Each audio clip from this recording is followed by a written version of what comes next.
ওই যে পীর সাহেব, আমি তো পীর সাহেব হইতে চাই নাই। আমার আব্বা মারা গেছে 85 সালে, খুব খেয়াল করে শুনুন। কত সালে?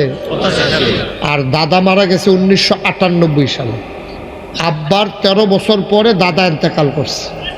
আব্বার 13 বছর দাদার 13 বছর আগে আমার আব্বা ইন্তেকাল করছে। আমি তো ছোট মানুষ, বাপ কারে কয় ভালো করে বুঝিও নাই। আমি মানুষ হয়েছি আমার দাদার হাতে। আমার দাদা আমার লেখাপড়া করাইছে। দাদা ছিলেন ফুরফুরা সিলসিলার একজন বড় পীর সাহেব, তিনি বড় বুজুর্গ ব্যক্তি ছিলেন। তিনি, আমি যখন কামিল পাস করছি 96 সালে, তখন উনি দরবারের পরিবারের সবাই ডাকাইছে, আমারও খবর দিছে আসার জন্য বাড়িতে। আমিও বাড়িতে আসছি। আসার পরে আমার দাদা সামনে দাঁড়াইয়া বলতেছে, আমার খুব শখ ছিল আমার ছেলে, আব্বার নাম ছিল ফয়েজ আহমদ, তা আমার ছেলে ফয়েজ আহমদ আমার পরে দরবারের দায়িত্ব পালন করবে, এটা আমার খুব ইচ্ছা ছিল। কিন্তু আল্লাহর হুকুম, আল্লাহ নিয়ে গেছে ফয়েজ রে, এখন কে দরবারের দায়িত্ব পালন করবে? আমি চিন্তা ভাবনা করে দেখছি আমার পরে দরবারের দায়িত্ব পালন করবে আমার আদরের নাতি মুশতাক ফয়েজ। ওই আলাইছে পরে আমি তো হাউমাউ করে কাঁদতে আসি। আমি কেন? তখন আমার 3 চাচা জীবিত আছে, আমার বড় একজন ভাই আছে। আমি বললাম, তারা দিয়ে 3 জন আপনার ছেলে আছে, আমার বড় ভাই আছে, এত মুরব্বীরা থাকতে আমি ছুট্টা মানুষ, আমার উপরে তোরা পোজা গেরে, আমি এই পোজা নিয়ে আমি থাকতে পারবো না। সারা বাংলাদেশও ফির অনের লেগে আরো কারাকারি, আর আমি গিয়া কানতে আছি আমার যেন না দেয়। সুবহানাল্লাহ কইতেন না? আমি এত বড় বোঝা নিতে পারবো না। এরপরে কয় না, আমি বুঝিয়েই দিছি, তুমি ফারবা দেখে তোমার উপরে দায়িত্ব। আমি বলছি আলহামদুলিল্লাহ, আপনি যদি মনে করেন পারবো আলহামদুলিল্লাহ। তবে বাংলাদেশও ফির সাপ দেখতে দেখতে আমি অতিষ্ঠ। আমি এই ফির সাপ আর দেখতাম চাই না। আমি সারা বাংলাদেশও দেখছি ইটা করে ফির সাপ গিয়ে বইয়া থাকে, হগিন নেবে দিয়ে না টেহা দেয়, রিক্সাওয়ালার না টেহা দেয়, ফির সাপে বইয়া বইয়া খায়। বইয়া রয়েছে একজন, মনে হয় 4-5 জন, ঠিক নিও। আমি কইছি এই ফির সাপ আমি হইতাম চাই না। দাদা কয় তোমার এই ফির সাপ বানাইতামও চাই না। এবং আমার এই ফির সাপ বানাইলে আমি দিনের কথা বলবো, দিনের একটা মার্কাজ করবো না, গাইছে হাজার হাজার মানুষ আসবে, হেদায়েতের আলু নিয়ে বাড়িতে যাবে। সুবহানাল্লাহ বলবেন না? দাদাকে কইলাম কিছু জায়গা দেন। দাদা গরিব মানুষ, এরপরেও ওনার বাফের দিনের জায়গাতে উনি 9 শতক জায়গা, কয় শতক? 9 শতক জায়গা দরবারের নামে দিচ্ছে। আমি জায়গা কিনা শুরু করলাম। এখন ওই যে আমার ইয়া গেছিল, কি নাম না, সাইফুলে গেছিল, দেখাইছে আমার দরবার এখন 18 একর জায়গা, মানে 1800 শতক। মারহাবা কনা দো, কয়শো শতক? 18 শতক। 18 শতক, আরে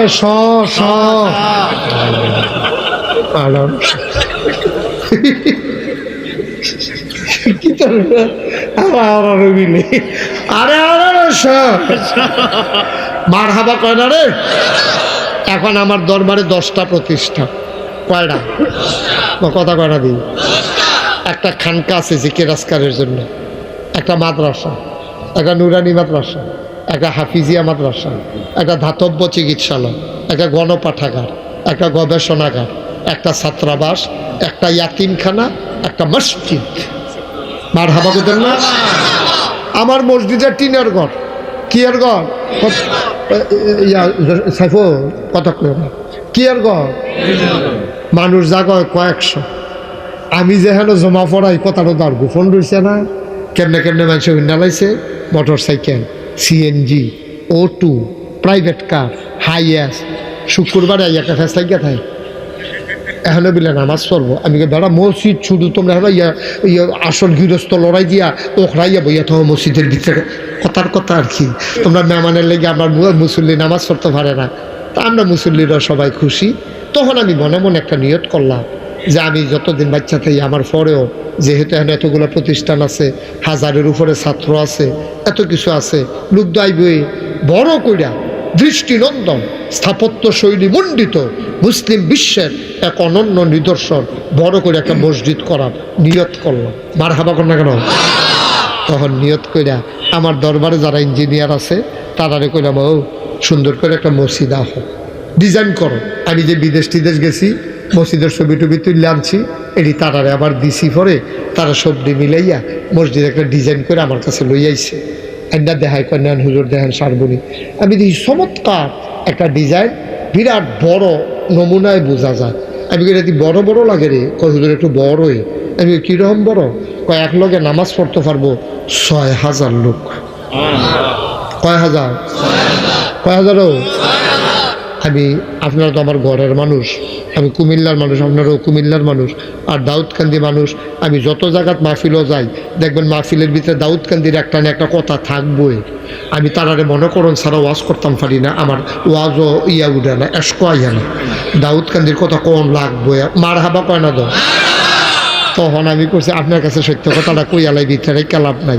এইখান যখন কইছে যে ৬,০০০ লোক নামাজ পড়তে পারবো, আমি এত বড় মসজিদ টেহা লাগবো কত? কয় ১৫ কোটি টেহা। কয় কোটি?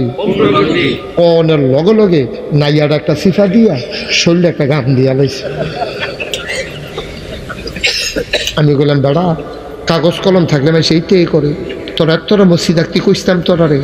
হুজুর বড় করে আইকালাইছি, নিয়ত করে নাম বালাম। আমি চিন্তা করলাম যা এটা নিজন আইকালাইছে, আর কাটাকাটি যাইতাম না।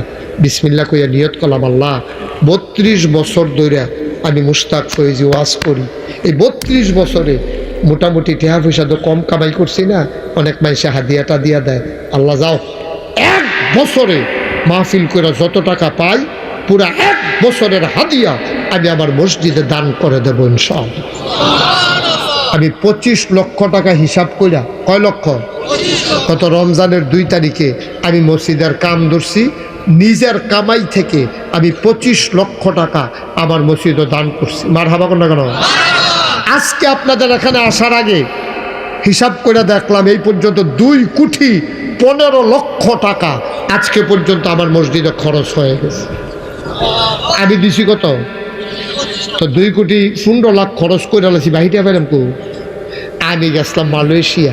কি মালয়েশিয়া গেছিলাম মাহফিল। হ্যাঁ, তারা ওয়াজ করাইয়া আমারে কিছু টাকা পয়সা যে দিছে, গণ্যান্যা দেখি ১৩.৫ লক্ষ টাকা ক্যাশ, ৪০ লক্ষ টাকা টাকা মসজিদও তারা ওয়াদ মার হাবা কয় না তো।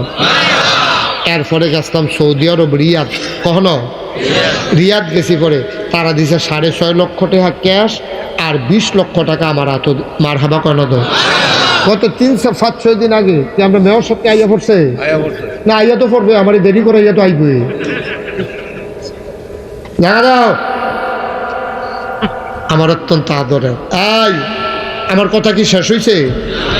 এই ছেলেরা, ও মামা বাহিটা কই ফেলাম, হুন্না যেটা না মেয়র সাহেবের জায়গা দেবে। আমার অত্যন্ত আদরের ওর যে ছোট ভাই, এই কি নাম না, নাসিম ইউসুফ, এটা আমার আরো বেশি আদরের। এই দুটা ভাই মাশাআল্লাহ আমি খুব আদর করি। সেই মাশাআল্লাহ তারুণ্য দীপ্ত প্রাণ, যৌবন দীপ্ত প্রাণ, বলেন মার হাবা, যেরকম মার হাবা। মাশাআল্লাহ আমরা মেয়র সাহেবরে সাইফুলে ফুল দিছি, মার হাবা কর না কেন? তো যে এই কথাটা কি কইলিতা কইয়ে এলাই আর যদি পরে আজ আইতের সময় দেখি ২,১৫,০০,০০০ টাকা খরচ হয়েছে। তো কেমনি কিতা করলাম? মালয়েশিয়া গেলাম না, সেই দিন মাহফিল ছিল হুজুর ব্রাহ্মণবাড়িয়া জালা ঈদগাহ ময়দানে। বিরাট জালা ঈদগাহ ময়দানে মাহফিলও গেছি। ব্রাহ্মণবাড়ি হলো আলেমের শহর, মার হাবা কয় না। আমি এই পুরাটা জালা ঈদগাহ ময়দানে একটা লোকারণ্য হয়ে গেছে গা। তারপরে আমি যখন মসজিদের কথা কইছি, তারা ১০ টাকা ২০ টাকা ৫০ টাকা ১০০ টাকা যে দিছে, বন্যান্য দেখি ১,০৬,০০০ টাকা তারা আমার হাত দিছে। মার হাবা কর না কেন? আমার ১৫ কোটি টেহার মসজিদ। আমি ধরনের বেলা কাম ধরছিও, কখন তো ঘুমাইতাম পারি না। এখন হুতলে স্বপ্নে দেখি মসজিদ, পানি টানি খাইয়া আবার হুতি, আবার মসজিদ। আপনার মসজিদ ১,০০০ টাকা দিচ্ছে, কখনো দেবার সময় ছিল, সময় আইতেছে না। মার হাবা কয় না। তো আল্লাহর খাস মেহরবানি আমি এই শুরু করছি, আগাইছি এই আপনাদের দোয়ায় যেহেন যাই। আমি একটা রিক্সাওয়ালা দেখলো আমার মসজিদার কথা কই, আল্লাহ কারি দিয়ে কিতা করাইব বোঝা তো মুশকিল। আল্লাহর ঘর মসজিদ আল্লাহ অবশ্যই করাইব। এই যে ২,১৫,০০,০০০ টাকা খরচ করলাম, কোনো ঋণ নাই তো। মার হাবা কর না কেন? আরও রডের দহন অগ্রিম ৬ লাখ টাকা দিয়া রাখছি। কখনো 2 লাখ টাকা আছে, জায়গার নাম কইতাম না, ডাহাতি হইতে পারে কেন, একখানো 3 লাখ টাকা ও রাখছি জমাইয়া। একটা সিফাত রাখাইছে যাইতে সময়, জায়গার নাম কইতাম না, বিচারটা পারবা পাইতাম না। মার হাবা কয়না দো। আমি আল্লাহর খাস মেহরবানি চেষ্টা করতেছিও। সেই দিন কুমিল্লাতে ডাহা যাইতে আছি, বাসে ওই হরতালের ভিতরে গাড়ি বার করছি না, বাসে যাইতে আছি, লগে একবার বইয়া রয়েছে। তো আমি জিগাই, ও একটা জিনিস চাইবিনি, কী তা হুজুর? তাই মসজিদের এই মোবাইলটা বার করে মসজিদের ছবিটা দেখাইছি পরে ছবিটা দেখা সেটা এবার এক হুজুরে কী তাইটা? আমি কই এটা একটা মসজিদ না। মার্শাল্লাহ অনেক সুন্দর মসজিদ, এটা কই করছেন হুজুর? আমি কই এটা নাগাইশ দরবার। এটা কই হইছে? আমি কা ওইছে না, ওইব। কইব হুজুর এটা? আমি এটা নাগাইশ দরবার হইতে আছে। কই হুজুর এটা কেমনে করতে আছেন? আমি এটা করতে আসি ওই সকলে মিল্লা জিল্লা আমরা করতে আসি একটা মসজিদ। তো কইতে আছে হুজুর এটা এই কেমনে কি করছে এটা আপনার এই কিছুরা আমরা কিছু শরিক থাকতাম ফারামনি আমারে কইতে আছে। কইসা পরে আমি কইছি আমি তো দারুন মসজিদের ওই মেয়র সবরে দেহনের লেগে কারবারটা বিচারতে আছি। এই বাড়ি গেছে ওখানে আইয়া পড়ব। মার হাবা কয় না রে, জোরে কয় না মার হাবা। এই হইল মসজিদ। এই সহ্য করতেন পারতেন না, দইটা বইয়েন, সাংঘাতিক মসজিদ এটা। 15 কোটি টাকা। মার হাবা কয় না। আমি সেদিন ওই যে কথাটা কইতাম লইতাম, তো গাড়ির বইয়া লগের বাটারে যখন কইছি তুমি একটা জিনিস চাইবানি, তখন হুজুর দেখান না, তো দেখাইছি পরে সুন্দর মসজিদ দি কই হইছে? আমি কইছা না হইব।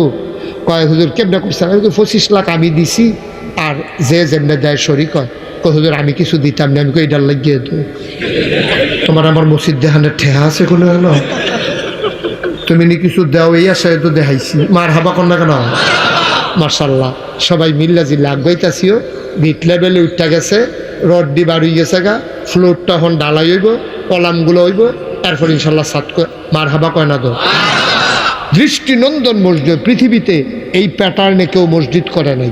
নিচতলায় হাসপাতাল, পুরা নিচতলায় হাসপাতাল, দোতলা 3 তলায় মসজিদ, 135 ফুট ফাঁসে সিঁড়ি ডাইরেক্ট দোতলা তুটে গেছে। মার হাবা কয় না তো?